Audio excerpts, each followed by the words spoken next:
Donc, bonjour à tous. Bienvenue à cette clinique dans le cadre de la programmation de la communauté Montagne et Nature par Destination Québec Cité. Aujourd'hui, la clinique qu'on vous offre, elle a été réfléchie il y a plusieurs mois lors d'une conférence que David a organisée à Trois-Rivières avec plusieurs conseils régionaux de l'environnement, où on se demandait quel est le rôle des entrepreneurs quand on parle de protection du territoire? Puis quel pont on était capable de faire entre la protection du territoire, le tourisme et le tourisme. Et donc David a accepté notre invitation pour partager ses réflexions. Alors, sans plus tarder, David, je te passe la parole. Si tu as besoin de quoi que ce soit, dis-moi là. Puis si vous avez des questions, vous pouvez lever la main électronique ou les poser en chat. David, une présentation d'à peu près 25 minutes. Puis à partir de là, on va tomber en mode discussion avec vous. Donc, vous pouvez déjà, au fur et à mesure, poser vos questions. On va y répondre suite à la conférence. Donc, David, la parole est à toi. Bonjour à tous. Attendez-moi donnez-moi quelques secondes pour que je partage ma présentation. Voyons, voyons. Euh, C'est un peu niaiseux. Je suis en train de trouver le Oui, piton je suis que je toujours là perds. si tu as besoin de moi, là. Oui, non, mais on aurait dû. Il y a comme un gros piton vert qui est plus gros que les autres qui nous permet de. Webinaire. Voilà. Donc, fenêtre d'audience. Ça, c'est bon. Donc, j'imagine que vous voyez comme il faut ma présentation. Donc, Ça allait bien, mais là, on a comme juste la barre d'en haut. Comme on voyait la présentation, mais là, c'est comme ouais, là, on voit. ah oui, c'est drôle, OK. Je peux pas juste la cacher puis, pour bien vous voir. Fait que j'espère bien vous voir. N'hésitez pas à me poser des questions au fur et à mesure selon vos besoins. Donc, bienvenue à cette belle présentation. Donc, pour ceux qui ne me connaissent pas, je suis directeur général adjoint du Conseil régional de l'environnement de la région de Capitale-Nationale.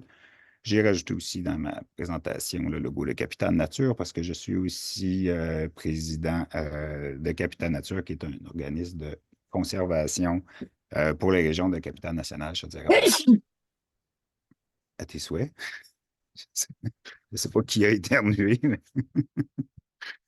Euh, donc oui, qui est le Conseil régional de l'environnement? Nous, pour ceux qui ne nous connaissent pas, on est là pour conseiller toutes les sphères de la société en matière d'environnement. Donc, on touche à peu près à tout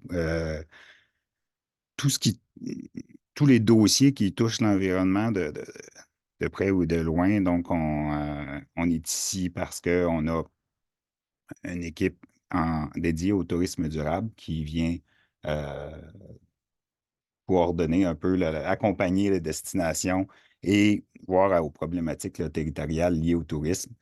Mais on a aussi des équipes en mise en valeur des milieux naturels, en restauration des milieux naturels. On a des équipes en verdissement, infrastructure verte, mais on travaille aussi en accompagnement des entreprises avec nos équipes en éco-responsabilité, en gestion des matières résiduelles. On est beaucoup présent aussi pour l'économie circulaire, travail en mobilité, en aménagement du territoire, agriculture urbaine. Dans le fond, on est une équipe d'une vingtaine de professionnels là, qui est là pour aider les municipalités, les entreprises, les autres organisations environnementales aussi du territoire. Donc, voilà en gros pour le Capital National. Et Capital Nature, ben là, c'est le CRE, dans le fond, qui a créé cet organisme-là pour venir opérationnaliser les projets de conservation. Donc, de se donner un outil légal pour pouvoir protéger à perpétuité des milieux naturels sur les territoires de Capitale nationale Chaudière-Appalaches. Donc, ça veut dire faire des acquisitions, coordonner aussi tous les travaux de conservation que les municipalités, les autres organismes de conservation plus nationaux ou locaux peuvent réaliser. Donc, on va parler un petit peu plus tard là, des options de conservation. Puis ça, c'est les options que Capital Nature peut mettre en œuvre. Donc, voilà. La rencontre se fait un peu en mode discussion. Donc, je vais avoir une présentation qui va commencer pour la première moitié. Puis après ça, on va pouvoir là, discuter ensemble, poser vos questions, faites vos commentaires pour, euh, pour amener là, un peu plus de connaissances là, en travers de tout le monde pour comment que la conservation peut aider au développement du tourisme durable. Donc, non, je ne veux pas. Oui, voilà. Donc, tout d'abord, le tourisme durable est une opportunité à saisir. Et si on prend on commence par une petite citation de l'Union internationale pour la conservation de la nature. S'il est géré durablement, le tourisme offre une motivation puissante pour soutenir la conservation de la nature et fournir un soutien politique et financier pour les aires protégées. Donc, grosso modo, au Québec, la conservation vend. Avant la pandémie, par exemple, on va sortir peut-être des vieux chiffres, mais 2016-2017, on, on avait des retombées là, de 2,8 milliards pour le tourisme d'aventure et l'écotourisme. Puis sur ce parti-là, il y a quand même 1,5 milliard qui était attribué au séjour, les nuitées, et toutes les autres activités là, qui entourent l'activité du écotourisme. Donc, ça fait quand même pas mal des bonnes retombées économiques pour les régions du Québec. Les parcs régionaux, eux, ils perdent une retombée de 91 millions en 2022.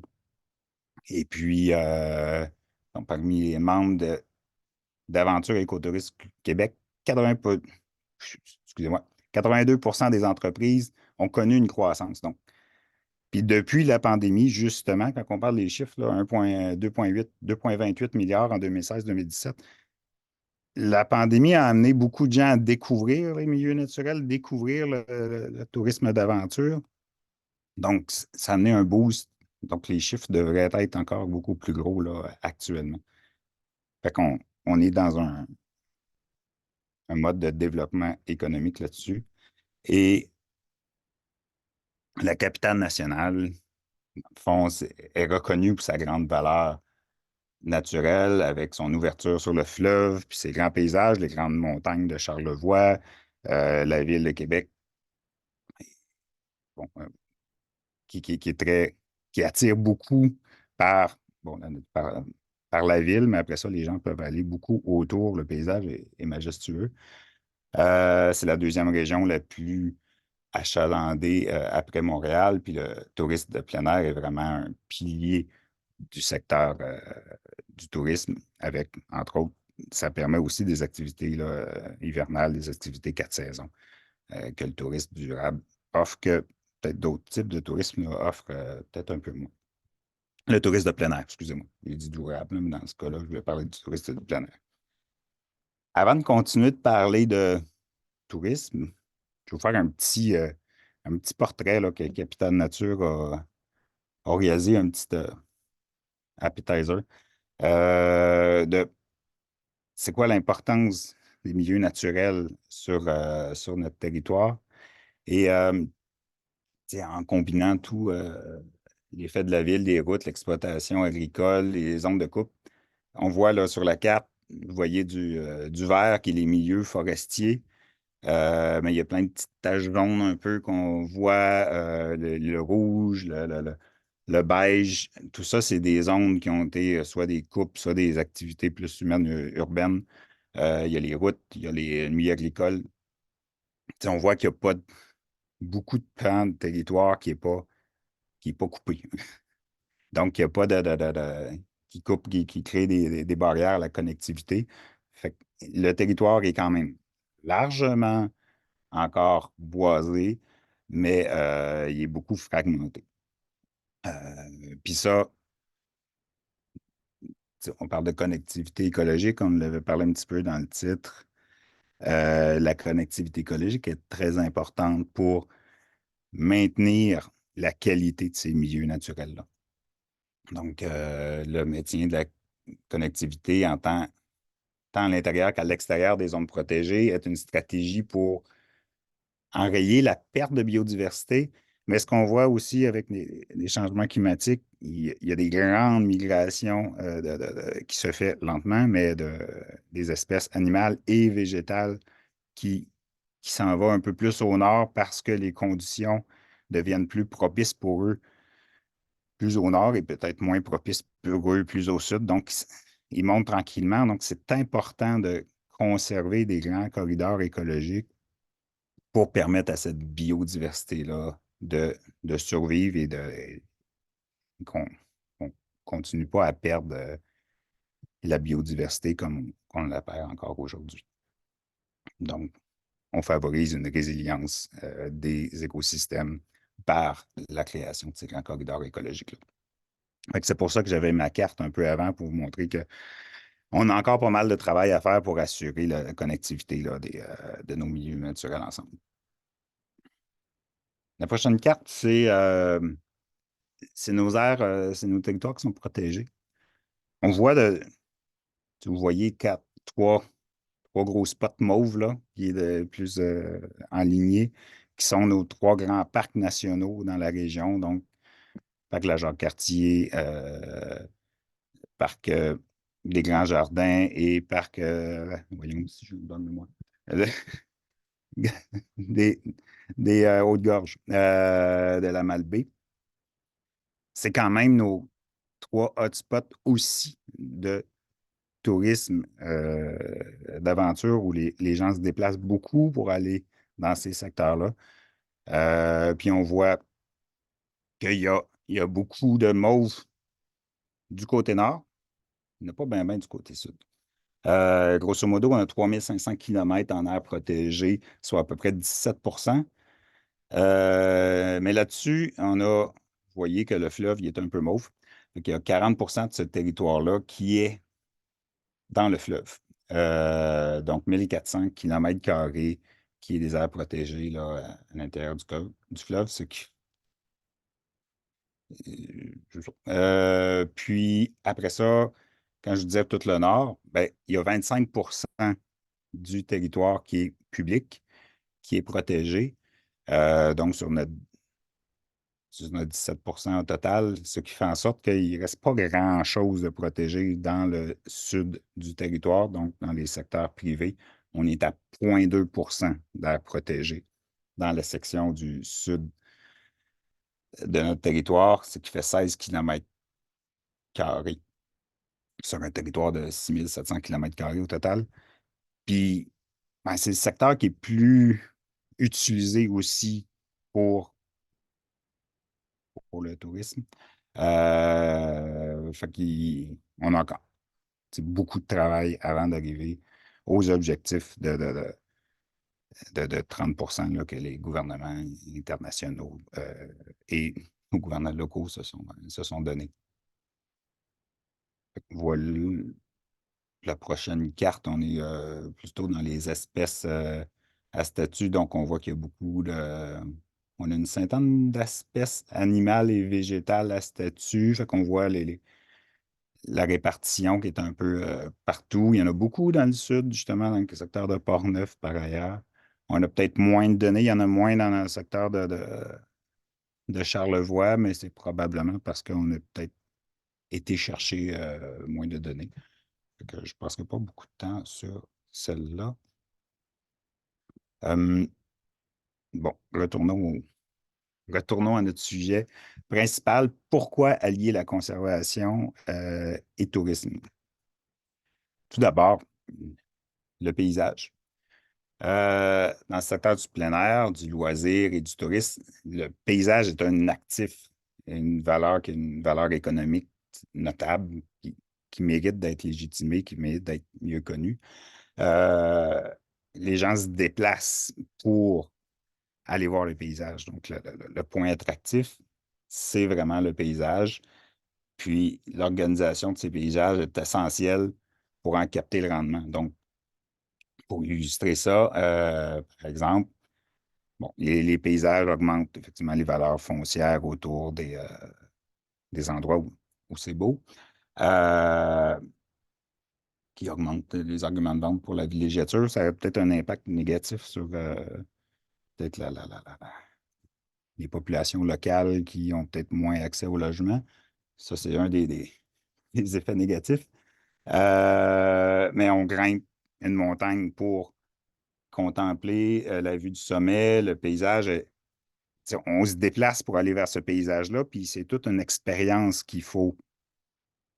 L'expérience pour se rendre au paysage qui est important dans notre cas pour amener justement les touristes à avoir une belle expérience tout le long de leur voyage. Donc, on va avoir une multitude de beaux paysages à présenter le long du périple pour arriver au point culminant qui est probablement le sommet de montagne, par exemple, ou le bord du fleuve.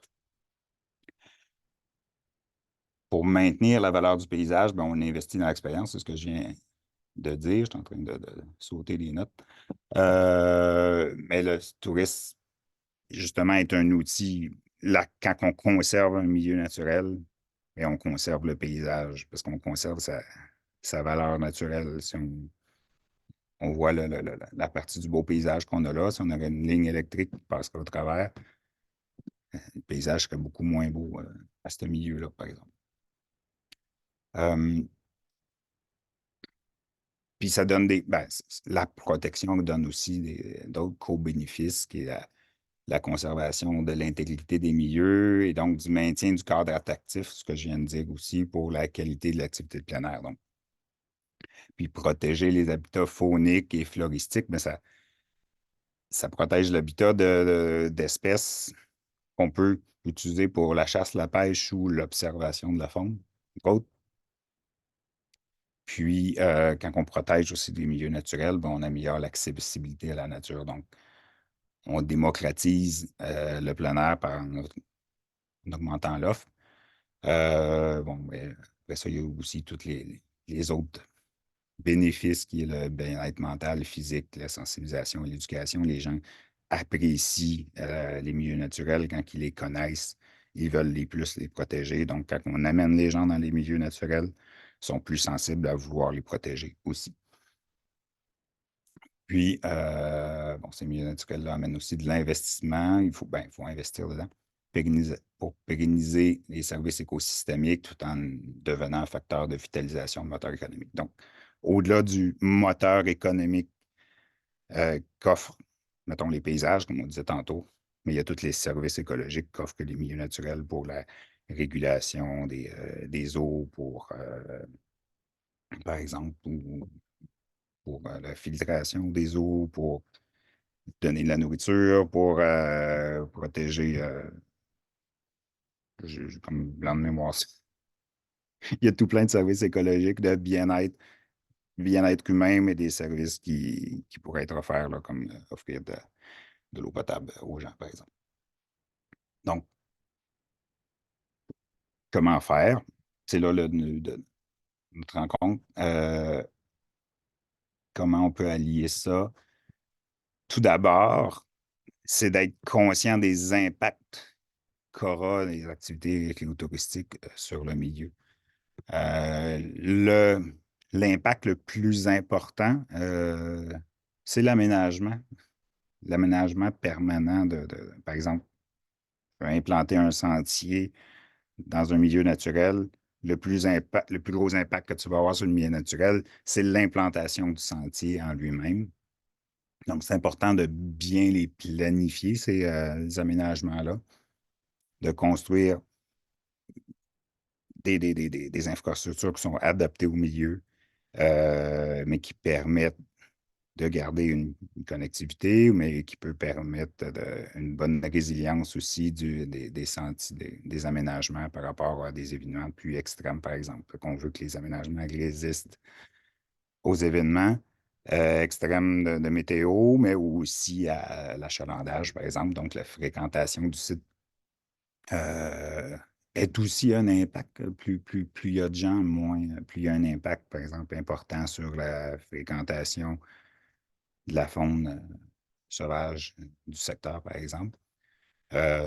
Puis on peut avoir des problèmes de gestion de matières résiduelles, de gestion des eaux, des problèmes de transport.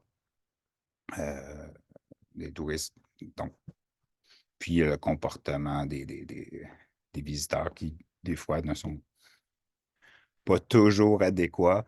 On peut penser, par exemple, aux gens qui laissent les chiens courir dans le bois autour quand on marche au milieu naturel, ben, le chien qui est un prédateur en soi vient effrayer la faune sauvage qui, elle, va s'éloigner justement de ces milieux-là par la présence, par exemple, de chiens. Euh, donc, il y a beaucoup de sensibilisation et de communication à faire auprès des visiteurs pour assurer la pérennité là, des milieux naturels dans lesquels on passe. Il faut respecter la capacité de support du milieu, donc il faut bien connaître le territoire et les vulnérabilités du milieu, par exemple. Fait que ça prend une bonne caractérisation des milieux avoisinants. Par exemple, pour la gestion des eaux est un facteur très important dans la réalisation de sentiers, par exemple. Puis d'avoir une bonne gouvernance, une planification, donc de travailler en collaboration avec les autres organismes, soit les organismes environnementaux, mais avec le milieu municipal, les MRC, les organismes de conservation. Donc,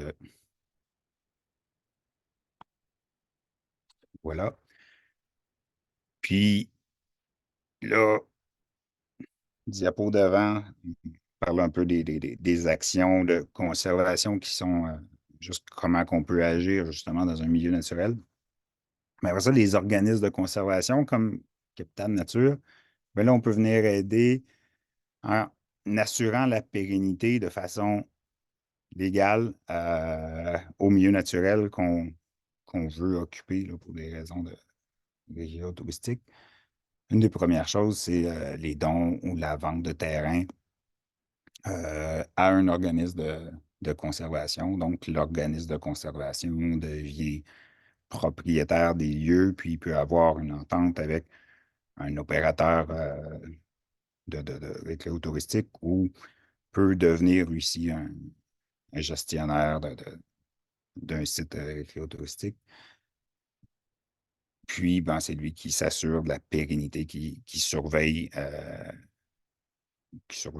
le site pour d'éventuelles nuisances qu'il pourrait avoir. Donc, il s'engage à protéger à perpétuité le milieu naturel. Donc, pour le propriétaire privé qui va vendre le terrain, bien sûr, il va avoir un revenu sur la vente, mais si on va, par exemple, dans un don, il y a beaucoup de dons écologiques, qui est un programme du gouvernement du Québec et du gouvernement du Canada pour offrir des crédits d'impôt qui sont notables, là, qui sont plus importants qu'un simple don pour donner un terrain à eux, qui a une bonne valeur écologique. Ce crédit d'impôt-là donne le droit ça fait qu'on n'est pas imposé sur le gain en capital. Fait que quand on a des terrains qu'on a depuis très longtemps, puis qui ont une grosse valeur, ben, ça peut donner un bon crédit d'impôt qui peut être étalé sur une dizaine d'années et transféré au conjoint. En tout cas, il est c'est beaucoup plus généreux qu'un simple don, par exemple, si vous faites un don en argent, un organisme de bienfaisance. Ça, dans ce cas-là, on vous conseille toujours d'aller voir un fiscaliste, parce que nous, je ne suis pas fiscaliste. Donc, ils sont capables d'aller voir là, quels sont les avantages que vous êtes capable d'aller gagner selon votre situation. Ces dons-là peuvent être complets ou partiels. Fait que ça peut être une vente à rabais ou la partie du don. Il y a une partie qui est donnée en don avec tous les avantages que je viens de nommer, puis l'autre partie qui est faite en acquisition, où il peut y avoir de l'acquisition complète. Puis là, de notre côté, ben, il faut qu'on travaille avec des bailleurs de fonds qui sont gouvernementaux, qui ont de l'argent actuellement auprès du gouvernement du Québec. Mais il y a aussi des fondations privées et il y a le gouvernement fédéral un peu, mais ça risque de débloquer là, peut-être prochainement, mais là, actuellement, il n'y a pas grand-chose au niveau fédéral, mais on est capable. Les organismes de conservation sont, ils ont du financement dédié donc on a du financement dédié pour nous pour être capable de faire soit des acquisitions ou des dons écologiques. Après ça, c'est peut-être pas toujours possible ou c'est peut-être pas toujours souhaité par le propriétaire de vendre un terrain ou une partie de terrain. Fait que là, il y a les servitudes de conservation. Le propriétaire s'engage à ne pas effectuer une certaine activité pouvant porter atteinte aux caractéristiques naturelles du terrain. Donc, on vient un peu on signe une entente entre l'organisme de conservation et le propriétaire pour voir quels sont les usages qui sont possibles et quels sont les usages qui ne sont pas possibles sur ce terrain-là. Puis c'est une servitude qui, donc, c'est notarié, qui peut avoir une durée justement jusqu'à indéterminée, autrement dit à perpétuité. Et cette servitude-là, ben là, elle a une valeur. S'il y a des activités qu'on ne peut plus faire sur le terrain, mais ça grève la valeur du terrain. Donc, ça peut faire l'objet d'un don écologique ou d'une acquisition aussi. Le troisième mode qu'on voit aussi, puis il y en a quelques-uns dans la région, c'est des réserves naturelles en milieu privé. C'est un peu comme une servitude, mais envers le ministère de l'Environnement, qui a une durée minimum de 25 ans, mais qui peut aller jusqu'à la perpétuité aussi. Donc, le propriétaire reste propriétaire, il doit assurer la surveillance du site. Il peut avoir une réduction des impôts fonciers, donc des taxes municipales et des taxes scolaires sur son terrain. Parfois, il y a des... Donc, on est exempté de l'impôt foncier basé sur la valeur. Certaines municipalités qui exigent des enlieux de taxes qui sont peut-être pas nécessairement moins chers. Fait que ça dépend toujours des municipalités. Puis ça peut être assez long aussi. Donc, actuellement, là, on est dans un délai d'à peu près 4 ans là, pour faire approuver une réserve naturelle en milieu privé là, au Québec. Les projets de conservation ne sont pas nécessairement des projets qui sont toujours rapides. Tu sais, faire approuver un don écologique, ça prend environ 9 mois. Pour des acquisitions, ça peut être plus rapide selon les financements disponibles. Euh, Quand je dis que le gouvernement du Québec finance la moitié, des fois, c'est l'autre moitié peut provenir du milieu municipal aussi. Dans ces cas-là, on est capable des fois de faire sortir l'argent assez rapidement quand on a quand on a déjà des projets, des budgets de préautorisés. Des fois, ça peut nous permettre d'aller rapidement dans des projets de conservation. Un exemple de projet en cours, justement, on travaille fort sur un projet à Capital Nature qui est un bon exemple. Je ne peux pas le nommer encore, mais on a un projet où on a un noyau de conservation. Donc, quand je vous parlais tantôt de corridors écologiques, les corridors écologiques relient des noyaux de conservation.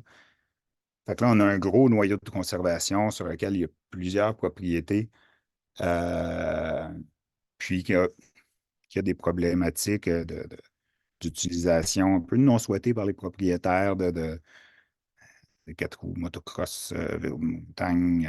Il y a de la marche aussi qui se fait beaucoup. Fait qu'il y a beaucoup d'utilisation du territoire, mais qui n'est pas structurée.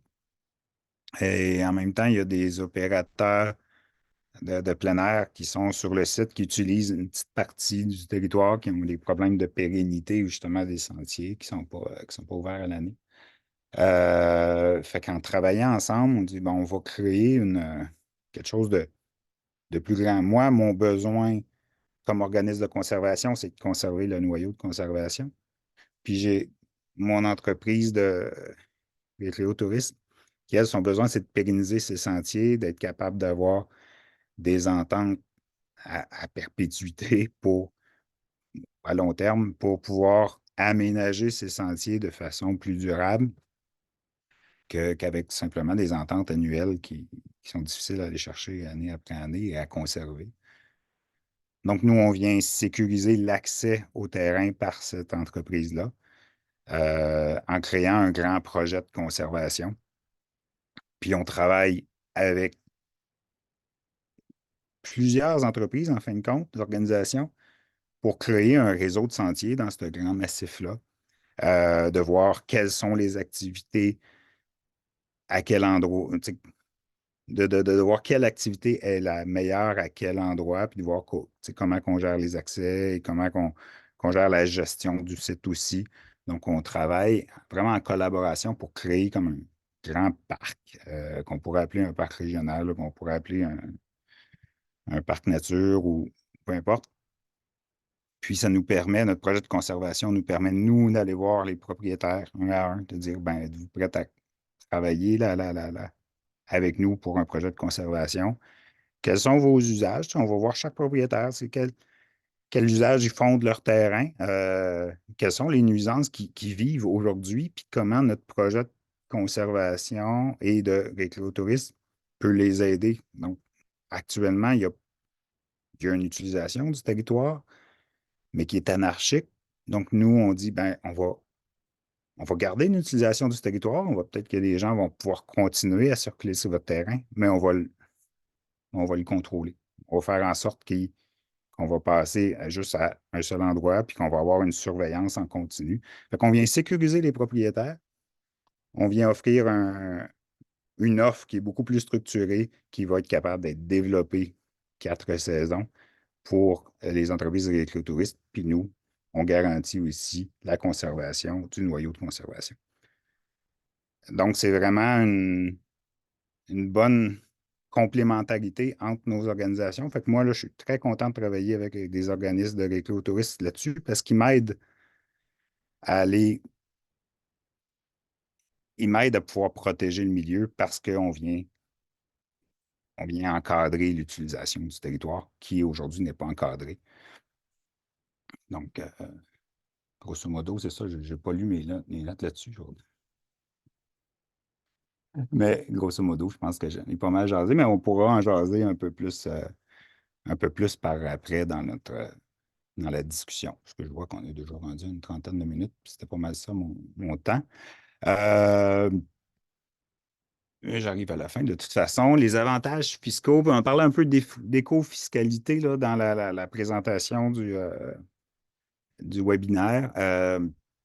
En fond, le principe d'éco-fiscalité, c'est un ensemble d'outils économiques qui visent à décourager certaines activités ou en encourager d'autres via soit des taxes, des impôts, des droits ou des subventions. Il y a plein de modèles qui sont en développement, mais il n'y a pas grand-chose encore actuellement. Fait que, tu sais, de vous parler d'éco-fiscalité, ça va être on est plus en train de travailler ça avec les acteurs gouvernementaux, là, les municipalités en particulier, pour générer ces modèles-là qui dans certains cas, peuvent même redistribuer de l'argent aux, aux organisations ou aux propriétaires de terrains qui gardent un milieu naturel, et puis d'autres qui ont plus d'impact sur le milieu vont avoir vont peut-être avoir plus de taxes. Fait qu'il y a une façon d'équilibrer justement par rapport aux services écologiques que le milieu peut donner. Donc, pour avoir un système de redevance qui existe. Fait que ça, il y a des études qui sont en train, il y a des tests qui sont en train de se faire là-dessus. Mais concrètement, aujourd'hui, les mesures d'éco-fiscalité ne sont pas beaucoup utilisées. Ce qu'on a, c'est des avantages fiscaux. Fait que je vous ai parlé un peu plus tôt, c'est du programme de dons écologiques. Euh, on a, par exemple, le régime de compensation pour l'atteinte des milieux humides et hydriques, mais ça, c'est quand on fait un développement dans un milieu humide, mais il faut payer une redevance. Donc, c'est un peu de l'éco-fiscalité aussi, mais qui ne marche pas bien parce que les redevances ne sont pas assez hautes pour permettre euh, à restaurer suffisamment de milieux équivalents aux pertes, là. Non, mais il y a différents crédits d'impôt pour une fiducie pour l'environnement que je connais plus ou moins bien. Euh, il y a l'exemple des taxes municipales et scolaires là, pour les réserves naturelles en milieu privé que je vous ai parlé plus tôt. C'est encore assez mince là, comme outil fiscal qu'on a actuellement. Notre plus gros, c'est vraiment via le programme des dons écologiques ou, par exemple, là, dans le cas d'une servitude, là, c'est possible de demander une révision de la valeur du terrain, vu que la valeur du terrain aurait été baissée à cause de la servitude de conservation, ben là, on pourrait payer moins de taxes municipales à cause de en en demandant une réévaluation du rôle d'évaluation. Fait que grosso modo, c'est ça. Euh, Avant de passer aux questions, ben, je pense que la présentation va être rendue publique, je crois. J'espère. Mais on vous a mis quelques boîtes à outils là, dans la présentation. Par exemple, pour la réalisation du sentier, le guide d'aménagement, les guides d'entretien, la gestion du tourisme et des visiteurs pour le tourisme de l'UCN. Il y a plusieurs choses que vous pourrez aller voir là. Et je pense que on pourra passer à l'étape là, des questions, mais aussi discussion. L'idée était qu'on parle ensemble de conservation. Fait que la parole est à vous. Là, je vais arrêter le partage. David, on a déjà des questions dans le chat. Par Ouais, exemple, ouais. il y en a une qui voudrait plus de détails sur le financement supplémentaire disponible. Est-ce que tu regardes de nous donner un peu plus d'idées par rapport à ça? Oui. Ben, actuellement, il y a eu des annonces là, juste avant Noël, de programme d'accélération de la conservation dans le sud du Québec. C'est un 144 millions de mémoire, ou 164, je ne me rappelle plus, mais dans ces eaux-là, qui a été investi par le ministère de l'Environnement du Québec pour conserver 25 000 hectares dans le sud du Québec, dans le milieu privé. Euh, Ce financement-là est dédié aux organismes de conservation. C'est géré par Conservation de la Nature Canada et nous, les organismes de conservation, on y a accès via la Fondation de la Faune ou via aussi des partenariats qu'on peut avoir là, avec, avec Conservation de la Nature Canada. Donc, ça, c'est notre plus gros financement actuellement. Il finance 50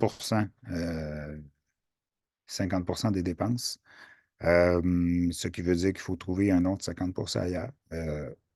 À l'échelle du territoire, on peut travailler en allant, quand on a certains dons écologiques peuvent nous permettre d'avoir un match pour réaliser des acquisitions ailleurs. Il y a il y a des municipalités qui se votent des budgets pour faire de la conservation aussi. On souhaite qu'il y en ait de plus en plus, mais il y en a qui ont il y a un certain pourcentage là, des taxes foncières qui sont dédiées à des fonds de conservation, par exemple. Il y a différents modèles qui existent au Québec pour qu'il y ait du financement du côté municipal, puis ça nous permet d'aller chercher le match là. Sinon, il y a des fondations privées, des fois, qui peuvent nous soutenir aussi. Puis il y a via les Habitats Fauniques Canada, là, qui est un fonds pour les organismes de conservation aussi. Puis au niveau de la restauration, on peut aller chercher du financement pour le programme de restauration des milieux humides, de création et de restauration des milieux humides et hydriques, qui est l'argent que les promoteurs doivent payer lorsqu'ils empiètent dans créent un impact sur un milieu humide et hydrique. Euh, donc, on a quand même une panoplie de financement assez intéressant qui nous permet de travailler là-dessus. J'ai hâte de voir aussi au niveau des plans climat, au niveau municipal, là, il va peut-être avoir façon, là, je connais pas exactement le dossier en précision, j'ai d'autres collègues au cas qui en connaissent plus. Mais via les plans climat, via le financement des municipalités, mais on pourrait travailler justement pour aller chercher, pour compléter un financement, par exemple, avec la CSQ, qu'on dit l'accélérateur de la conservation du Sud du Québec. Fait que grosso modo, là, on est pas mal là-dedans. L'idée, c'est de travailler. Ce qui va bien, c'est quand que le milieu municipal travaille de pair avec un organisme de conservation. Puis là, on est capable de se monter des montages financiers intéressants là, avec une panoplie de sources de financement qu'on peut avoir de part et d'autre, là. Justement, tu sais, par rapport au financement, disons que je suis un entrepreneur et que j'aimerais protéger une partie du territoire. J'ai acheté un territoire, je Oui. le développe au niveau touristique, puis j'aimerais protéger une partie. Comment vous évaluez le coût? Tu sais, le montant, la transaction, là, comment vous évaluez le coût? Est-ce que c'est la juste valeur marchande? On est tenu à respecter, à utiliser la juste valeur marchande qui est faite par un évaluateur agréé. Donc, on fait, on fait affaire avec un évaluateur agréé qui vient évaluer la juste valeur marchande, qui utilise bon, la méthodologie qui est qui donne la valeur la plus élevée, dans le fond. Si on est en milieu agricole, il va utiliser une méthodologie qui utilise le potentiel agricole en milieu forestier, va utiliser le potentiel de revenu au milieu forestier. Puis si on est dans le secteur urbain, mais là, on va parler de développement urbain. Euh, mais il y a une certaine méthodologie qui est exigée, par exemple, par le programme de dons écologiques, par exemple, pour s'assurer là, d'avoir une certaine cohérence là, entre les différentes évaluations. Puis des fois, il y a des évaluations, on peut avoir une évaluation de part et d'autre. Là, l'organisme de conservation peut avoir son évaluation, le vendeur de la sienne, puis on essaie de naviguer au travers de tout ça quand ils sont différentes.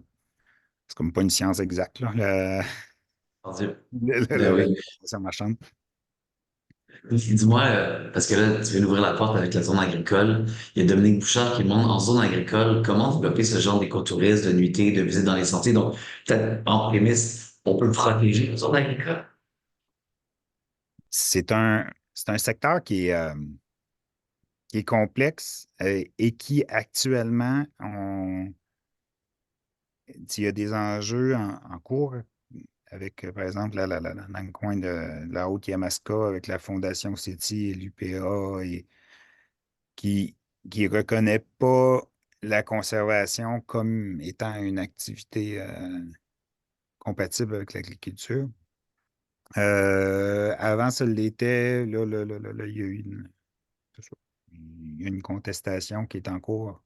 Fait qu'on a bien hâte de voir les résultats de cette contestation-là. Ça risque de changer la donne, de nous conforter ou de rendre les choses plus difficiles. Mais c'est possible.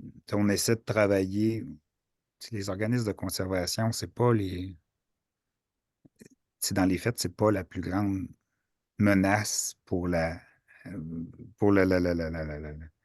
pour le milieu agricole. Quand on travaille, mettons qu'on travaillerait, les organismes de conservation, on fait notre planification de conservation via des normes, on appelle ça les normes ouvertes de la conservation, qui étaient des normes établies internationalement. Puis si on ferait le même exercice pour le milieu agricole, on pourrait voir que les menaces qui, les menaces qui ont cours sur les organismes de conservation, sur les milieux naturels, les plus importantes sont les mêmes pour le milieu de la conservation, le milieu agricole. Fait qu'on aurait tout intérêt à travailler ensemble pour conserver le milieu agricole tout en conservant les milieux naturels.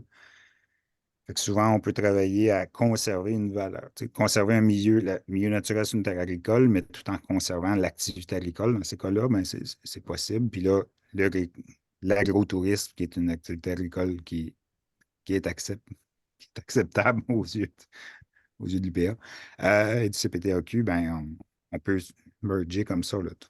Mais il faut pas que notre activité de conservation de milieu naturel ou l'activité écotouristique vienne diminuer le potentiel agricole du milieu. Sinon, ben là, ça risque d'être plus difficile à mettre en œuvre. Je pense qu'il y a façon de travailler ensemble. Super intéressant. Merci, David. Il y a Johan. Bonjour. La parole est à vous. Bonjour, bonjour David. Bonjour Merci pour ta Yvan. présentation. Donc c'est ça. Donc moi je représente la société Provencher. On s'occupe de plusieurs réserves, mais il y en a notamment qui ont des milieux donc qui accueillent des touristes, qui accueillent des visiteurs. Je pense à notamment l'île aux Basques en face de Trois-Pistoles. Puis c'est justement une question qu'on se pose, à savoir c'est quoi notre capacité de support, parce que on a des frais reliés à la gestion de ce milieu-là, tu sais, un peu comme tous les milieux touristiques, récréo-touristiques.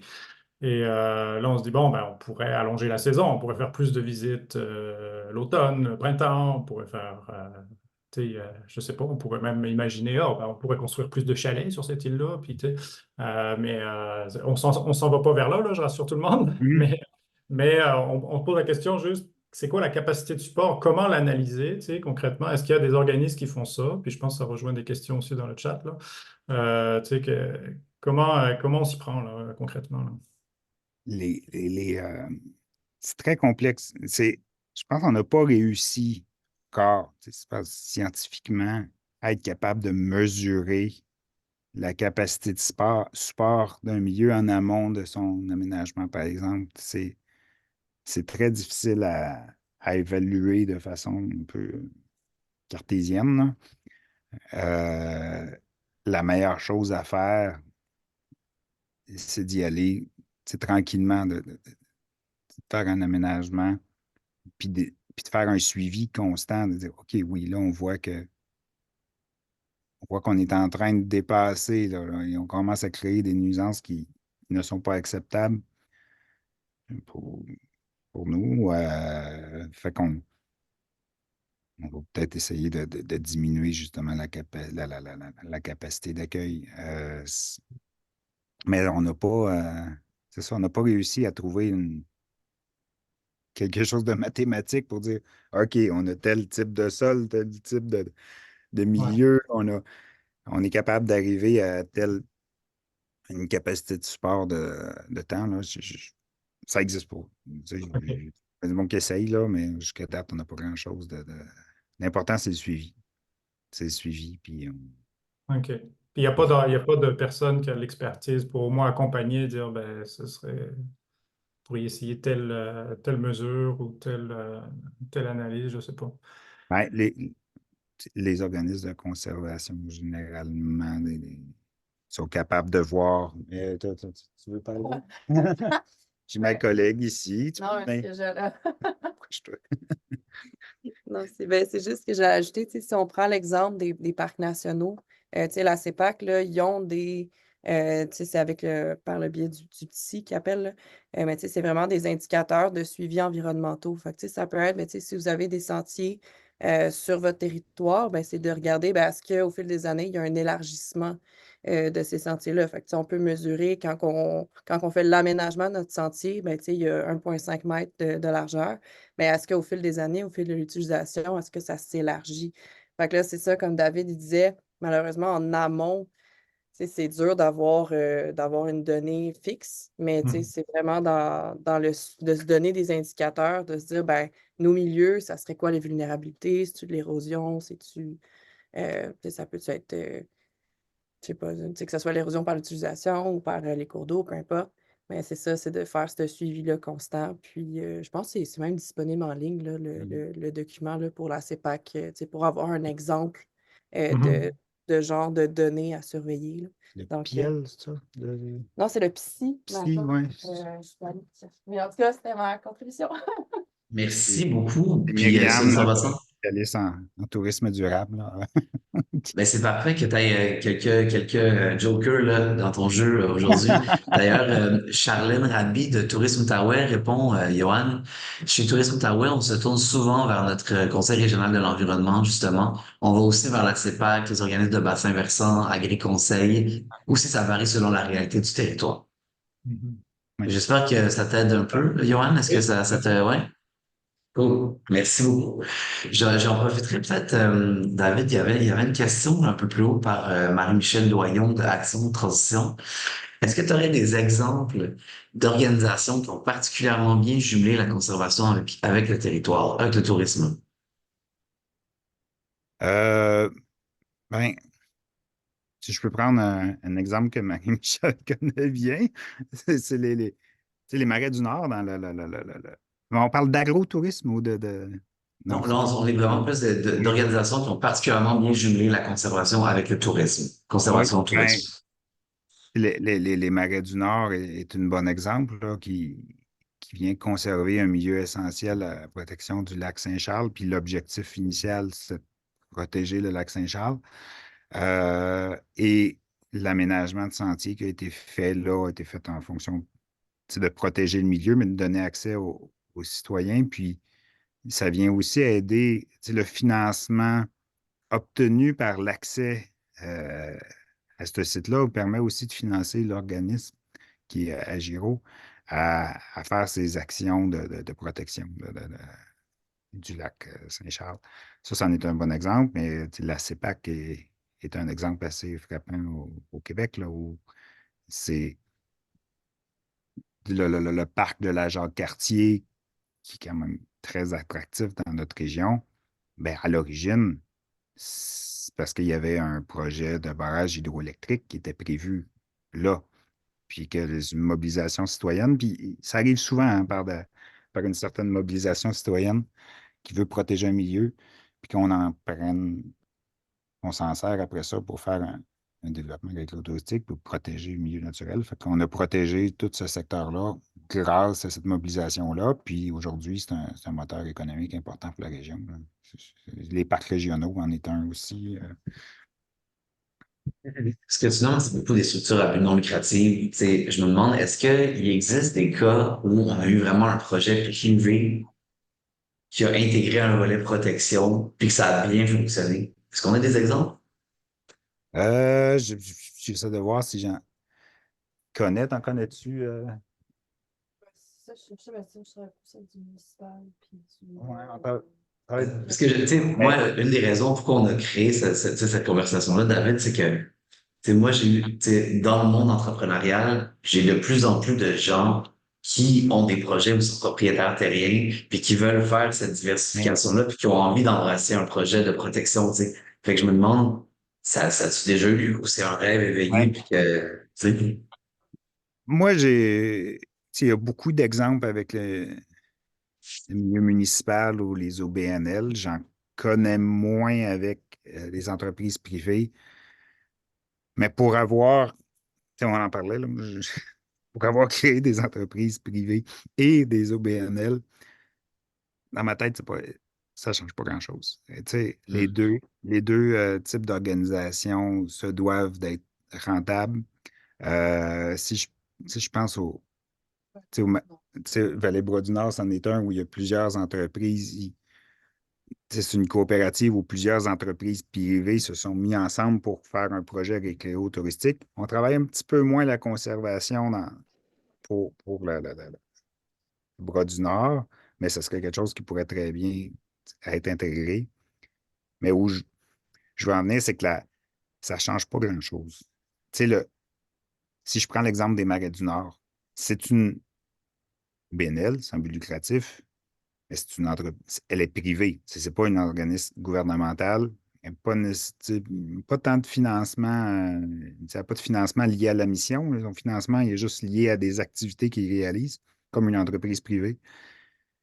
Et et l'activité récréo-touristique qu'elle opère est rentable puisqu'elle vient redonner du financement à l'organisation mère dont l'activité est beaucoup plus large que l'activité récréo-touristique. Si ça marche dans un mode comme ça, tu sais, je ne vois pas pourquoi ça ne marcherait pas dans un mode privé. L'important, c'est d'avoir des bonnes ententes solides, mais si les revenus, ben, c'est ça. Si le projet est rentable, qu'il soit privé ou sans but lucratif, il va être rentable quand même. Ben, merci. Merci, David. Là, il est 12h57. Est-ce que toi, tu as un 15 minutes de plus disponible? Tu n'es pas obligé de dire oui, là, mais est-ce que c'est quoi ton hard stop aujourd'hui? Une dizaine de minutes de plus. Puis là, je vois Anne qui a levé la main, puis tu sais, je parle d'Agiro. Fait que elle peut peut-être que j'ai dit des niaiseries. Fait que je vais, je vais la laisser me Bonjour, contredire. Nabil. Non, Mais c'est en pas fait, du tout des niaiseries, là. Dans le fond, c'était juste pour compléter. En fait, au Marais du Nord aussi, c'est possible parce qu'en effet, les entrées qui sont faites sur la réserve naturelle, euh, donc ont un tarif et l'argent est réinvesti. Mais on a aussi une entente financière avec la ville de Québec qui possède certains terrains des Marais du Nord qui nous permet aussi de venir compléter pour quand on refait les infrastructures et tout. Donc, ça suffit pas, les entrées suffisent pas à elles-mêmes. En tout cas, dans le mode de financement se fait comme ça. Mais c'est ben, merci solide, là. d'avoir réagi, hein. Oui, Oui, oui, vas-y, je suis David. content. Merci beaucoup. Mais justement, tu sais, c'est comme un mix. Puis nous, comme organisme de conservation, tu sais, on peut aller chercher du financement pour la mise en valeur, donc donner accès au territoire, puis peut-être justement aller chercher du financement pour la réalisation d'infrastructures, par exemple. Mais le mix peut être fait avec le privé comme les réseaux BNL. Petit midi 59, je sais que plusieurs d'entre vous vont avoir besoin de quitter. Je tiens juste à souligner merci énormément, David. On va pouvoir rester encore une quinzaine de minutes, mais je tiens juste officiellement à comme clore et libérer ceux qui veulent partir, qui ont besoin de partir. Ceci étant dit, la communauté Montagne et Nature, c'est une communauté qui a comme mission de favoriser le développement d'un écosystème touristique responsable et durable dans la région touristique de Québec, donc dans les MRC de Portneuf, Jacques-Cartier et d'Orléans, Cour-de-Beaupré, territoire de Wendake, la ville de Québec. Et le 22 mai prochain, on organise le deuxième grand rassemblement de la communauté. Ça a lieu à la station touristique Stoneham.